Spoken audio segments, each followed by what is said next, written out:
আসসালামু আলাইকুম। দেখেন মেশিন চালাই। দেখেন এটা হলো রাশাস, রাশাস। দেখেন মেশিন। আমি থাকি কোন জায়গায় দেখেন, আমরা মাজারে যারা কাজ করি।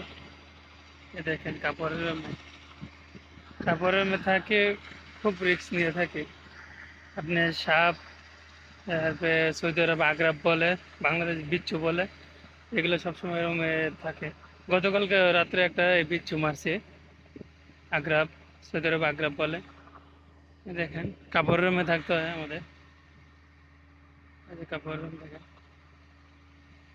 এর নামে প্রবাসী, বুঝছেন। টাকা দিয়ে 4 লাখ, 4 লাখ, 3.5 লাখ, 5 লাখ টাকা দিয়ে আসি। দেখেন এই বাড়িতে আলহামদুলিল্লাহ সবাই ভালো আছে, বুঝছেন, কিন্তু আমরাই থাকি কাপড়ের রুমে। এই হলো প্রবাসী আমরা, বুঝছেন।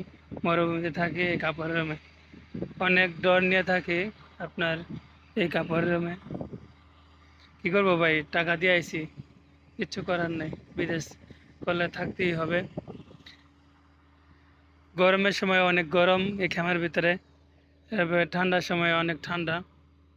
খুব কষ্ট ভাই এই কাপড়ে। দেখেন বাইরে বালু আইলে আপনার পাক করা যায় না। এই যে বাইরে দেখেন, দেখেন বাইরে চুলা, খামার বাইরে চুলা। এই দেখেন মানে বাতাসের সাথে বালু আসে, তাহলে পাক না করে থাকতে হয়, সারাদিন না খেয়ে থাকতে হয়। এই হলো অবস্থা ভাই, আমরা এই মরুভূমিতে আছি। এরকম দিন আছে সারাদিন পাক করা যায় না এই বাতাসের কারণে খামার ভিতরে। এই দেখেন এই হলো অবস্থা আমাদের প্রবাসী, বুঝছেন। খুব কষ্ট, ঠান্ডার সময় অনেক কষ্ট, গরমের সময় অনেক কষ্ট, অনেক গরম এই খামার ভিতরে। তো ভাই আপনার যাদের ভিডিওটা ভালো লাগে, লাইক এবং শেয়ার করে আমাদের পাশে থাকেন। আমরা এই প্রবাসে এত কষ্ট করতেছি। আসসালামু আলাইকুম।